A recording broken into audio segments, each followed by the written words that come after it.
მოგესალმებით. ეთერშია საქართველოს პარლამენტის ეროვნული ბიბლიოთეკის ინტერნეტ რადიოს გადაცემა გულახდილის საუბრები. დღეს ჩვენ სკოლაზე, განათლებაზე, წიგნზე, ბიბლიოთეკაზე ვისაუბრებთ და ძალიან საინტერესო სტუმრები მყავს. ქალბატონი ინგა კორძახია და ქალბატონი ხათუნა ბაღათურია, ორივე მასწავლებელი ბრძანდება, ერთ და იმავე სკოლაში ასწავლიან, ქართულ ენასა და ლიტერატურას ასწავლიან და ეს სკოლა 24 საჯარო სკოლა. მოდით სამედრე საუბარს დავიწყებდეთ. კიდევ ერთხელ წარვდებით ჩვენს რადიო მსმენელს, ისაუბრეთ, როგორ მოგბრძანდით აი ამ ძალიან მნიშვნელოვან სფეროში ალბათ ადამიანური საქმიანობის, რასაც ქვია მასწავლებელი. თორთ. მოგესალმებით, მე გახლავართ ქართული ენისა და ლიტერატურის მასწავლებელი 24 საჯარო სკოლის. სკოლაში უკვე 24 წლის პედაგოგიური სტაჟი მაქვს. პირველად, როდესაც მივედი სკოლაში, ეს ჩემთვის ყველაზე მნიშვნელოვანი გაკვეთილი იყო, რადგან ჩვენს სკოლის დირექტორად იმ პერიოდში მუშაობდა ქალბატონი ნინო დევდარიანი, რომელიც იყო საოცრად კაცრი, ენერგიული და ძალიან მრისხანე გამომეტყველების ქალბატონი. მე პატარა გოგონამ დავინახე ეს ქალბატონი და კითხა, რატომ მოხვედით ჩვენ სკოლაშიო. მე ვუთხარი, იმიტომ რომ უნდა ვასწავლო ქართული ენა და ლიტერატურა. ძალიან გაეღიმა ეს ჩემთვის. ძალიან მნიშვნელოვანი იყო, იმიტომ რომ ისეთი მრისხანე გამომეტყველება ჰქონდა და მითხრა, რომ ძალიან დიდი მისია დაიკისრეთ საკუთარ თავზე, იმდენად, რამდენადაც ჩვენ ყავსო სახელოვანი პედაგოგები და მათ გვერდით თქვენ როგორ გაართვებთ ამ საქმეს თავს, მე ვეჭვობო. რა თქმა უნდა, იმ დღიდან ეს იყო ჩემთვის მოულოდნელი, მოვედი შინ, ვიტირე, რომ მე მეორე დღეს აღარ წავიდოდი სამსახურში, მაგრამ ჩემმა მეუღლემ ეთხრა, რომ როგორ პირველი წინაღობა ეს შენთვის და თუ ასე ფარხმალს დაყრი და ასე შეხვდები ამ საქმეს, ვერასოდეს გახვალ სამოღვაწეო ასპარეზეო. რა თქმა უნდა, მოვიკრიბე ძალა, ენერგია და აი მეორე დღიდან შევდექი ამ საქმეს, რომელსაც დაუღალავად ვემსახურები, შემეძლია თამამად ვთქვა, რომ ნამდვილად დაუღალავად ვემსახურები და ყოველი დღე არის ჩემთვის სიახლე, მონდომება და მთელი ენერგიით ვცდილობ, რომ ბოლომდე მივიყვანო ჩემი დაკისრებული მისია. ქალბატონ ხათუნას გადაცემის სიტყვას მინდა ვთქვა, რომ თქვენ ბრძანეთ ესე სახე ქონდა მრისხავი სიდირეში და ახლა რადიო მსმენელი ვერ ხედავ ჩემს გაკვირვებული სახე, მაგრამ ბრძანეთ 24 წელია ვასწავლოთ. წარმოვიდგენელი ახლა ეს. კი, პირველად მრისხავი ხონდა ეს. ქალბატონ ინგას თქვა, რომ 24 წელი უკვე სკოლაში მოღვაწეა ქალბატონ ხათუნას. არ გაგიკვირდით, მე 24 წელია, შეიძლება 25, იმიტომ რომ მე მანამდე სხვაგან მუშაობდი. 25 წელია მე ვემსახურები ამ საქმეს. წარმოვადგენ ჩემს თავს 24 სკოლის ქართული ენსების მასწავლებელი გახლავართ, ხათუნა ბაღათურია. ინგასგან განსხვავებით, ჩვენ ერთ წელს მივედით, ეს იყო 1999 წელი. ეს ის პერიოდი იყო, როდესაც სადაც სკოლაში საათები ძნელი მოსაძიებელი გახდათ და აი ჩვენი სულნათი პრეზიდენტი რა იყო, ზვიად გამსახურდია და ძალიან რო უყვარდა ქართული და ქართველი ხალხი. ბატონი ზვიადის საშუალებით, ესე იგი, ორად იყოფოდა უკვე ჯგუფი ქართულ ენასა და ლიტერატურაში და აი ამ დროს მოვედით ახალგაზრდების სკოლაში. მე მართალი გითხრათ, სულ არ მინდოდა მასწავლებლობა. აბსოლუტურად ესე, იმიტომ დავიწყე მუშაობა, რომ სამსახურის შოვნა ძნელი იყო, რაღაცა სამეცნიერო კითხვით უფრო მაინტერესებდა მე წასვლა და მინდა გითხრათ, რომ შემთხვევით არაფერი არ ხდება. მე ალბათ იქ დავიკარგებოდი და მე ვფიქრობ, რომ ძალიან კარგი მასწავლებელი ვარ, იმიტომ რომ დღემდე რეკავენ ჩემი აღზრდილები, მეფერებიან, თბილსიტყვის მეუბნებიან, ეს ჩემთვის ყველაფერია და ეხლა ზუსტად მე-12 კლასი მყავს უკვე მესამე გამოშვება. მიდიან ეს ბავშვები და ძალიან კარგი ფილმი გადავიღეთ ჩვენ, შემიძლია მოგაწოდოთ მცხეთა ჩვენთვის როგორ მეორე იერუსალიმი. ანუ ამ პროექტზე ჩვენ 2 წელია ვფიქრობდით, პატრიარქთანაც ვიყავით და მინდა გითხრათ, აი ესე რომ დასრულდა ამ ფილმის პრეზენტაცია სასულიერო აკადემიიდანაც იყვნენ წარმომადგენლები, მე აი ვიტირე. ისე ვიტირე, რომ ბავშვები გაოცებით მიყურებდნენ, რატო ტირით ხათუნამასწავლებელი და აი მართლაც რასაც ქვია სიხარულის ცრემლები. ეს იყო სიხარულის ცრემლები, რომ აი ავსებული, ვაწყარებდი იქით ჩემს მოსწავლეებს, რომ ნუ ნერვიულობთ მეთქი, მე უზომოდ ბედნიერი ვარ. ანუ ამით მე ყველაფერი ვთქვი, რომ ის არ მეგონა, სადაც მოვხვდი და მივხვდი, რომ ეს არის ჩემი საქმე. კოლეგებიც ყოფილი ვართ, იმიტომ რომ ხა ტელევიზიის სახელმწიფო მოწყობილ სტუდიაში მყოფები და ძალიან მეხარია, ამ ფილმს აუცილებლად ვნახავ. მინდა კიდე ჩიტმა ერთი ამბავი მომიტანა და უნდა ვთქვა, რომ თურმე ხალბატონ ინგას შორეულ 1995 წელს ქონია საპატიო წოდება. ბიბლიოთეკის საუკეთესო მკითხველი. და ამის დასადასტურებლად გაზეთს არსებობს და აუცილებლად მოვიძიებ ჩვენს ფონდებში. მოდით ახლა ვისაუბროთ მასწავლებლის პროფესიაზე. ფაქტია, რომ ალბათ ერთ-ერთი ყველაზე ძნელი პროფესიაა. ვერაფერს შეადარებ, მაღარული შრომასაც ალბათ. იმიტომ რომ ეს არის ანდამანტი, რომელიც ყოველდღიურად გიზიდავს, გინდა რომ მოედგლიზო, მაგრამ არა, ვერა. ეს არ ხდება და არა, იმასაც დავამატებდი, რომ ძალიან ბევრს შრომობ და მაინც დაუფასებელი პროფესია. აი რა თვალსაზრისით იცით, რომ რასაც გაიღებ შენ სანაცვლოდ იმდეს ვერ იღებ. არის რა თქმა უნდა ბედნიერი დღეები, მაგრამ აი უზომოდ მასწავლებელი ხელის გულზე უნდა მასწავლებელს უნდა ატარებდეს ხელის გულზე სახელმწიფო. იმიტომ რომ ის ზრდის მოსწავლეს ადამიანს, ხო? იმიტომ რომ ახლა ჩვენი მოსწავლეები, ახლა მე-5 კლასთან ჩავიბარე, ეს ჩემი მოსწავლეების შვილები, ახლა უკვე წვერულვაშიანი კაცები მადგას თავზე და აშოტილი გოგონები და რაღაცა ბევრს აძლევ. უფრო უნდა მოეფეროს სახელმწიფო მასწავლებელს და უფრო უნდა დააფასოს. იმედია, კიდე მეტ დაფასება იქნება, თუმცა მჯერა რომ ახლაც მასწავლებელი დაფასებულია, იმიტომ რომ გებზანეთ რომ ახლაც კი მეხმიანება ჩემი მოსწავლეები, რომელსაც ვახსოვარ და მოგკითხავ ხოლმე. ეს უკვე თავისთავად ჩემი ეს აღიარება. აი მე ვფიქრობ, დავამატებდი ერთ კიდევ შევადარებ ასეთ შედარება თუ შეიძლება, რომ როგორც მშობელი ყოველთვის იღებს შვილისთვის, რომ გაიღოს ეს თავისი სიყვარული, სიკეთე და შვილი ვერასოდეს ვერ მისცემს მშობელს იმას, რამდენსაც მშობელი იღებს ხომ შვილისთვის. მე ასე შევადარებ, რომ პედაგოგიური ღვაწლი აი სწორედ მშობლიურ ღვაწლთან ასოცირდება. ჩვენ მაინც იმდენს გავცემთ ხოლმე ბავშვებისთვის, რომ რაც არ უნდა მოგვწეს სახელმწიფო ანაზღაურება, ამას ვერასოდეს ვერ შეავსებს. ჩვენ ამას ენთუზიაზმით ვაკეთებთ. აი გულწრფელად ვსაუბრობ, რომ ჩვენ ყოველთვის ვაკეთებთ, ხშირად კულუარებს მიღმა ვამბობთ, რომ დავიღალეთ, ეს ყველაფერი არის ძალიან მიზერული ამ საქმისთვის, მაგრამ ალბათ გვიყვარს, მოწოდებით ვართ ჩვენ ამ საქმისთვის დაბადებული და თუ არ არის ადამიანი მოწოდებული პედაგოგობისთვის, ძალიან ძნელია ამ საქმეს შეეჭიდოს. იმიტომ რომ პრაქტიკაში გვაქვს ჩვენ მაგალითები, ძალიან ბევრი პედაგოგი მოვიდა და 2 კვირის განმავლობაში ეს სახეები უცებ გაქრა, რომ ვიკითხეთ სად არიან, აგვიხსნეს, რომ ვერ გაართვეს თავი ამ საქმეს. შეიძლება სურვილი არის, მაგრამ აი ეს მოწოდება კიდეც აი შინაგანი რაც არის, ამას ვერ ვხსნით. ეს ალბათ ღვთიური მადლია, რომელიც თვითონ ჩვენგანში ჩაიდო კოდირება, რომ ჩვენ უნდა ვიყოთ მომავალი პედაგოგი. მე მეკითხა რატო ირჩევენ მასწავლებლის პროფესიას, ეთივან აღარ დავსვამ, კითხოს ისე კარგად ვასწრეთ. მე მინდა ფაქტობრივად დღეს დამთავრებული კონკურსი გაგახსენოთ და გავახსენოთ ჩვენს რადიოს ხმას, რომელიც დარწმუნებულმა ბერმა თქანვეციან. კონკურსის სახელწოდება იყო მე ქართულის მასწავლებელი და კონკურსი ჩაატარა საქართველოს პარლამენტის ეროვნული ბიბლიოთეკის ლიტერატურულმა ფორუმ ებრითფომ, ინტერნეტ ტელევიზია ჯურნალისტებმა და ჟურნალმა ლიტერატურის ჟურნალმა არტხოლმა. და გალბატონი ინგა არის გამარჯვებული ორივე ვერსიით, ეს იყო Facebook-ის მოწოდების ვერსიით და აგრეთვე ის გახდა არტხომლის რჩეული. კიდევ ერთხელ გილოცავთ რა თქმა უნდა. დიდი მადლობა ორგანიზატორების სახელით, მაგრამ იმდენად არ ვისაუბრებ ამ თვითონ ტექსტზე, მას მოусვენეთ დღეს ხვალ ჩვენი რადიოს მსმენელები და ტელემაყურებლები. მე მინდა გითხოთ, აი კომენტარი მინდა გთხოვოთ. სულ მიიღო 6-მა მასწავლებელმა მონაწილეობა ამ კონკურსში. ჩვენ ვერ ვიტყვით, რომ პრესტიჟი არ აქვს ამ კონკურსს, იმიტომ რომ პირველ კონკურსზე თავისუფალი თემა იყო პოეზიაში, პროზაშიც.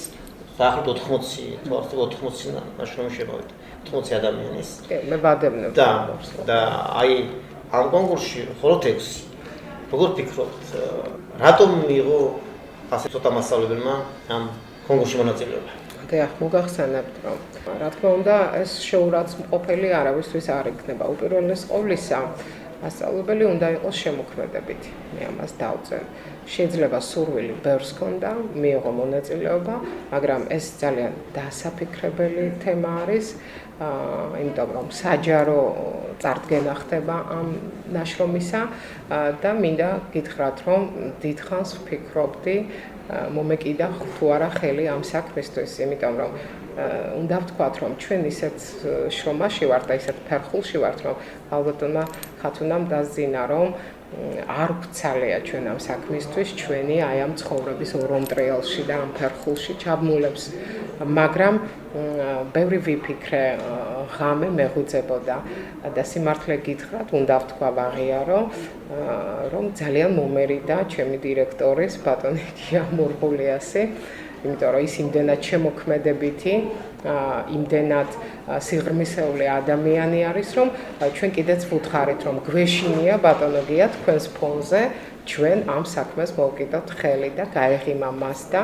რა თქმა უნდა პირიქით გაგვამხნევა, მას ჰქონდა სურვილი, რომ ჩვენ მიგვეღო მონაწილეობა და შევეცადე, რომ ჩემი შემოქმედებითი რაღაც ხარე, რომელსაც ერთ დროს წერდი და ცოტა მქონდა ამაში, ვიყავი უბრალოდ გაწაფული სტუდენტობის პერიოდში, მე ძალიან დიდი ხანია არაფერი აღარ გამიკეთებია და მე უპირველეს ყოვლისა თქვენ გიხდით მადლობას და მე ბატონ გიას, რომ შევძელი მე საქმე დამეძლია და გადამედგა ნაბიჯი. მე ძალიან გახარებული ვარ. ახლა რომ გქონდეს ჯეოლიტიკის მეგობართა კლუბი, ბატონ გია ახაც სათავეში ერთ-ერთი ნამდვილად ძალიან ბევრი რამ ჩავწერეთ და ძალიან რთულია იმუშავა ბატონ გიას გვერდით და ნამდვილად შევეცადე და რაღაცა მე მგონი რაღაცა პატარა მცირე ღვაწლი შევიტანე ჩემი ამ გადაცემაში. ხალხი ხათუნას იტყვის ამ კითხვასთან დაკავშირებით. როგორ პასუხი? აი ზუსტად გასაგებია თქვენი კითხვა, ზუსტად დღეს რომ ბოლოს გამოვდიოდი სკოლიდან ბატონ გიასთან ვსაუბრობდი და მე ვუთხარი, რომ კომენტარი დავწერე მეთქი ამ ხამ გუშინ ღამე ინგას ნაწერთან დაკავშირებით და ძალიან მომეწონა მეთქი და მისაყვედურა რატომ არ მიიღეო მონაწილეობა და რაღაც მიზეზები ხო იცით იმისი არ იყოს მიზეზებთა შორის ქვეყანას მოიმ 1000 არილევა მიზეზი მოკლედ აი ეს რაღაცნაირად ვერ თითქოს რაღაც პრობლემები მქონდა ოჯახში ალბათ ესეც იყო, მაგრამ მე ვფიქრობ, რომ ვინც მიიღო მონაწილეობა, იმას უნდა მიიღო მონაწილეობა და ეს იყო ინგა და ამიტომ ასე შიდა კონკურსი არ ჩაკეტა. მომავალ კონკურსში ქალბატონი ხათუნა მიიღებს მონაწილეობას, იმიტომ რომ ძალიან ჩვენ ჰიმნი დაგვწერა ქალბატონმა ხათუნამ, ჩვენ სკოლას დღემდე აქვს ეს ჰიმნი, საოცრად მუსიკალური ადამიანია და არ შეიძლება მუსიკაც ასეთივე ხელოვნება, ძალიან კარგი ფილოლოგია და არ შეიძლება რომ ხათუნა არ გამოავლინოს თავისი შესაძლებლობები. გაიხარ. კიდევ ერთი კითხვა დავსვამ, რაც ძალიან დარწმუნებული ვარ, ძალიან აინტერესებს ჩვენს რადიოს მსმენელს. შეიძლება გაიგონებთ და გასაოცარად მასწავლებლები რომ ბავშვები არ კითხულობენ. რომ ის თავი არ არის, რომელიც ძალიან ბევრ წინს კითხულობთ. თქვენ ეთანხმებით ამას? მე ვეთანხმები იმ თვალსაზრისით, რომ დიდებულ ჩვენს პოეტს აკაკი წერეთელს აქვს ასეთი ნათქვამი, რომ ვცვლი მწვანეყდიან წიგნებს, წითელყდიან წიგნებზე შპალერის გამოცვლასთან დაკავშირებით.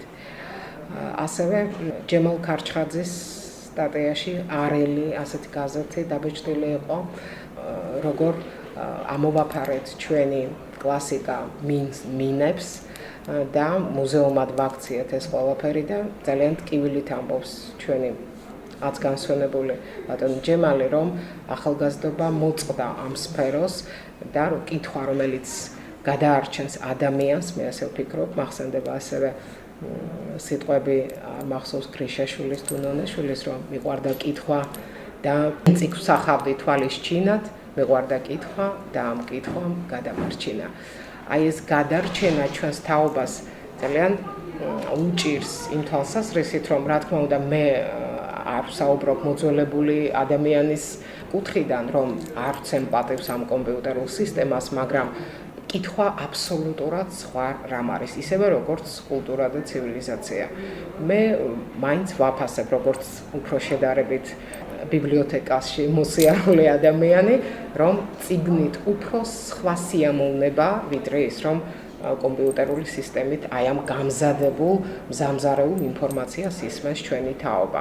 მე მგონი ორივე ერთად კარგია, მაგრამ უმჯობესია ჩემი თვალსაზრისით, რომ ჩვენმა თაობამ უფრო მეტი იკითხოს, უფრო მეტი ინფორმაცია წიგნიდან მიიღოს, ეს კიდევ სულ სხვა სიამოვნება, ეს არის ჟრჟოლა, ეს არის მე ხშირად, როცა მკითხულობ, წამომხტარ ვარ, აი პირდაპირ მნიშვნელობით გამომივიდა, რომ ეს წყურვილი, ეს რაღაც, აი რომ გონია დოჩანაშვილს აქვს, რომ ისე უნდა იმოგზაურო შენს გმირებთანო, რომ თითქოს იმათ გვერდით ხარ და ისე იზიარებ ყველა. ამას კომპიუტერული სისტემით ადამიანი ვერ გრძნობს. ნამდვილად ორივე გამომიცდია და ჩემი გამოცდილება და ჩემი პირადი სუბიექტური აზრი ასეთი არის. და მე მოუწოდებ ჩვენს თაობას, რომ უფრო მეტი იკითხონ და უფრო მეტი სიღრმე მიიღონ წიგნიდან. ფერასით ხობდნენ და პარლამენტზე ვითხარით, მასების როლი როგორია წიგნიერების განვითარებაში. მე სამწუხაროდ ამას ვხედავ ჩემს მოსწავლეებში, აი ახალ მოზარდებში, რომ წიგნის მიმართ სიყვარული ნაკლები აქვთ. ძალიან პატარა პროცენტია იმ ბავშვებისა, რომ გრძნობ შენ სხეულით, გულით, რომ ის წიგნთან არის და შესაბამისად სხვა ხედვაც აქვს ასეთ ბავშვებს. აი ამას წინათ ესეთი ის წავიკითხეთ ესე მერვე კლასში მე მგონი კომპიუტერი თუ წიგნი. და მერვე კლასელებმა მე აბსოლუტურად თავისუფლება მივეცი.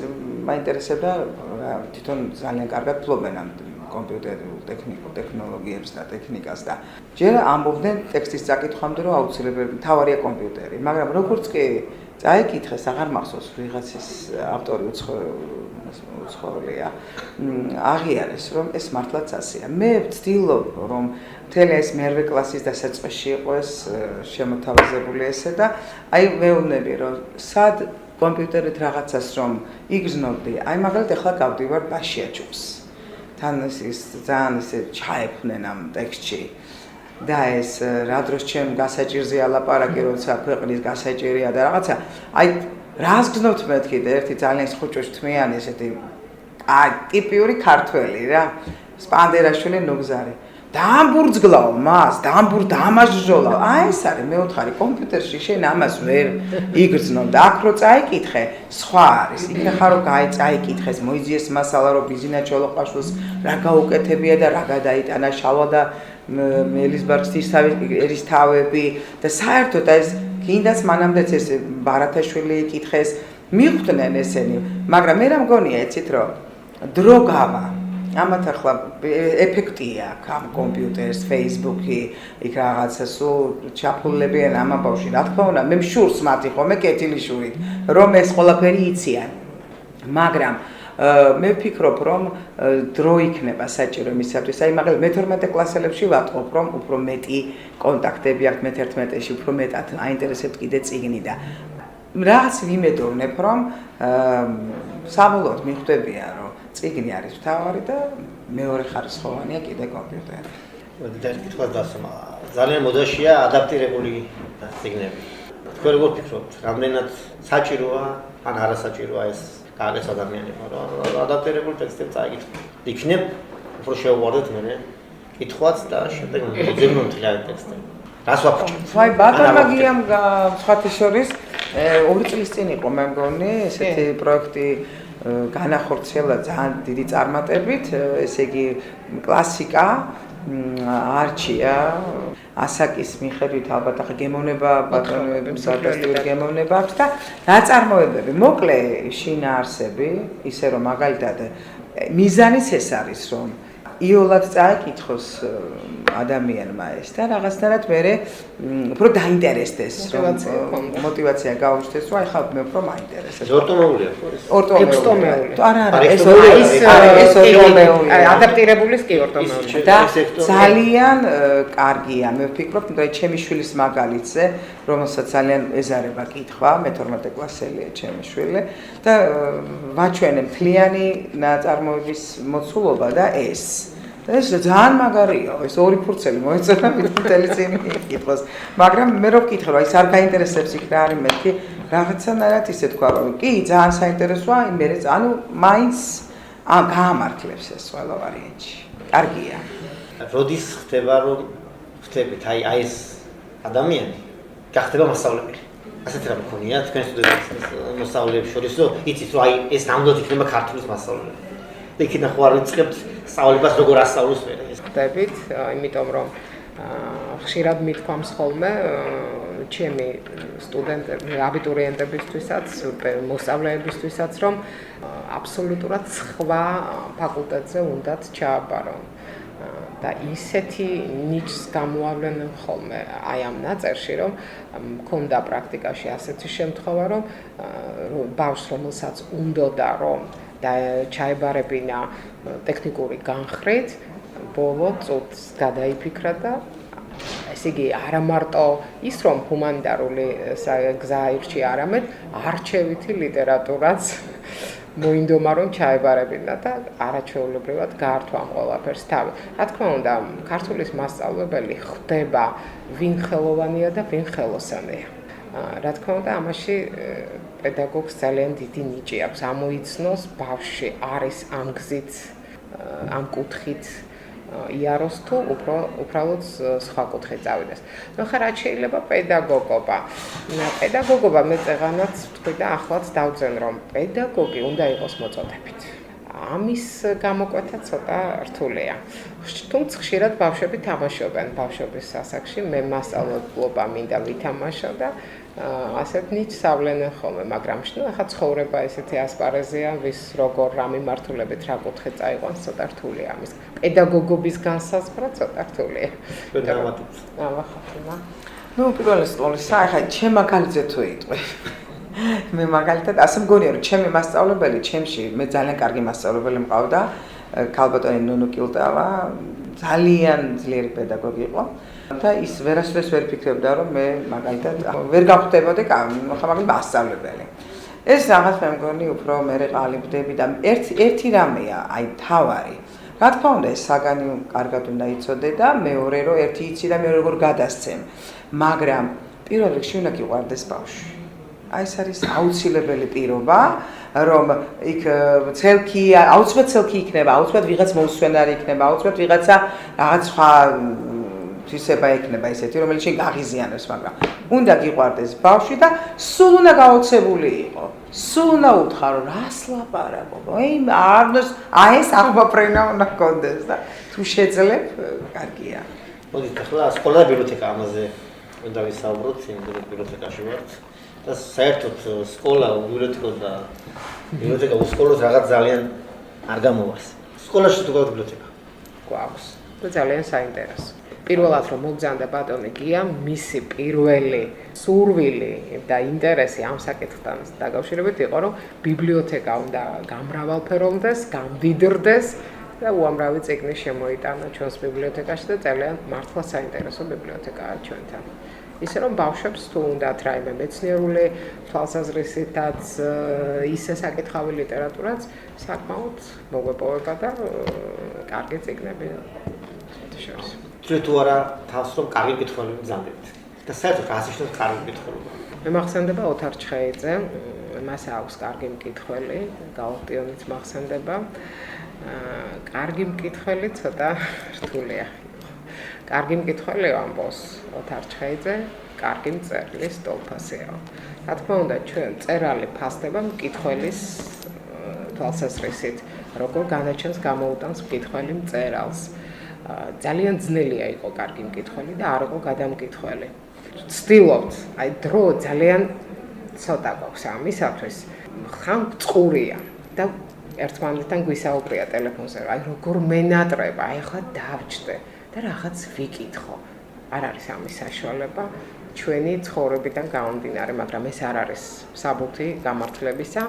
არ უნდა იყოს ასკინგილა წიგნის კითხვა განსაკუთრებით პედაგოგში, განსაკუთრებით ქართული ენისა და ლიტერატურის მასწავლებლად. ყოველ დღე იზრდება, ყოველ დღე სწავლობს, ყოველდღიურად იძენს სიახლეს, რომ გონია ხოლმე რომ რაღაც ვიცი, წამიკითხავს და ვფიქრობ, აიმე, არ მცოდნე, აი ახლა გებულობ ცოტა რაღაცას. რა თქმა უნდა, კითხვა არის ძალიან კარგი საშუალება ადამიანის გადარჩენისა, ცხოვრებისა და რა ვიცი, სიყვარულს კითხვით სწავლობს, ყველაფერს კითხვით არის. აი ბატონმა გიამ ამას წინათ თქვა, ჩვენ ცოტა ესეთი ცუდი ამბავი შეხვდა ჩვენ სკოლას გამოეცალა ძალიან საინტერესო ქალბატონი უცებ წავიდა ამ წუთის სოფლიდან და ბატონმა გიამ ასეთი ფრაზა თქვა, რომ მე ძალიან ბევრი მაქვს წაკითხული, ძალიან ბევრი რამ ვიკითხე ბიბლიაც და აი ქალბატონი ქეთის მაგალითზე უფრო ღრმად მივხვდი, რომ ამაოება ეს ყველაფერი და ეს კითხვა, აი ამ დიდი კითხვის შედეგად უფრო მეტ ჭეშმარიტებას აგნებს ადამიანის ცხოვრებაში. რა თქმა უნდა, კითხვის გარეშე ცხოვრებას აზრი არ აქვს, ჩემი.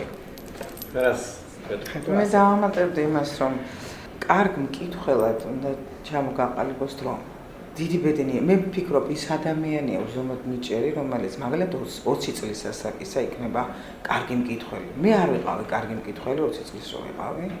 მინდა ვთქვა და აი ჩემ ასაკში ვფიქრობ, რომ ცოტა ვისწავლე კითხვა. და ალბათ დრო მჭირდება კიდევ რომ კარგი მკითხვა. აი ჩემს აბიტურიენტებთან რომ აი დღეს წავაკითხე თევდორე ესეთი ლექსი შოთანიშნიანიძის და იცი რა რაღაცა მე მავიწყდება რომ ისინი არიან პატარები და ვეუბნები თქვენ ეს არ გესმით რომ აი ეს დასნიშნავს და მე ვფიქრობ ესენი არიან 17-18 წლის მოზარდები დასწრული ხალხი უბრალოდ და ჩვენ აი რაღაცნაირად ახლა ხვდები მე მასაკში ამას ვერ წავკითხავდი ანუ კარგ მკითხველად რომ ჩამოყალიბდე საჭიროა იცხოვრო და იკითხო რა თქმა უნდა და კარგი მასწავლებელი უნდა ყავდეს კარგი მასწავლებელიც უნდა ყავდეს კი ბატონო იცით, აი რომელია თქვენი წიგნი, აი რომელსაც აი ხშირად უბრუნდებით, ან არ უბრუნდებით, მაგრამ სრული კარგს რო დაუბრუნდეთ. შეიძლება რამდენიმე ას წიგნი. ოთარ ჭილაძე არის ჩემი უსაყვარლესი პოეტიც, მწერალიც და განსაკუთრებით რომელი ნაწარმოები. ესე ვერ გამოვყოფდი განსაკუთრებით, იმიტომ რომ ოთარის ბატონ ოთარის სტილი არის ისე რომ ერთი მეორეს ავსებს და აი განსაკუთრებულობას მთლიანობის შესაძლებლობა მისი ვერლი პრიცმის ეს სიღრმისეული კითხვის დროს რაც მკითხველს ებადება ვერ გადმოსცემს ადამიანი რა სიამოვნებას გრძნობს ამ შესანიშნავი მწერლის კითხვის ჟამს მე ძალიან ოთარ ჭილაძე და მიყვარს ძალიან რომანები მისი მარტის მამალი ყოველმან ჩემან პონელმა გზაზე ხშირად უბრუნდები გზაზე კაცი მიდირო გიждები და ძალიან მიყვარს რათა თუთაშხია ხშირად უბრუნდები მე ამას და თავისთავად ნუ რასაც ვკითხულობ მე ყოველ დღე ახალს აღმოჩენ ეს არის სახარება იმიტომ რომ ეს აქიდან არის ყველაფერი ძალიან ძნელია ბევრი წიგნის საკითხვა ის თუ არ გაქვს საკითხული არა საერთოდ ალბათ ახლა აქედან იწყება ყველა ჩვენი გადაცემა ნელ დასასრულს უახლოვდება მაგრამ ერთი კითხვა უნდა დავსვათ აუცილებლად დავსვათ იმიტომ რომ დაახლოებით არა ზუსტად 178 ადამიანს ვკითხეს და მიპასუხეს ახლა თქვენ დაგისვათ ამ კითხვას ამ კითხვას უბრალოდ რა თქმა უნდა კითხვის პასუხი ლიტერატურას შეეხება და რაც ვთქვათ ზოგადად ცხოვრებას რაღაც მოვლენებს და აი კითხვები ასე ჟღერს რას ეკითხებით ყველაზე ხშირად საკუთარ თავს, მაგრამ ჯერჯერობით ვერ პასუხობთ. და კითხვა რომლის პასუხი ზუსტად იცით. რომელიც დაიწყებთ. გალაქტიონის ლურჯა ცხელი. მე ასე ვფიქრობ, რომ კი, მას ბევრი მკვლევარი ყავს, ყველას თავისი ხედვა აქვს ამ ლექსთან დაკავშირებით, მაგრამ მე მაინც ვფიქრობ, რომ გალაქტიონის შემოქმედება ამოცნობის სივრცეა. მე ასე ვფიქრობ, რომ თავად გალაქტიონიც ვერ უპასუხებდა რატომ წერდა, როგორ წერდა და რისთვის წერდა.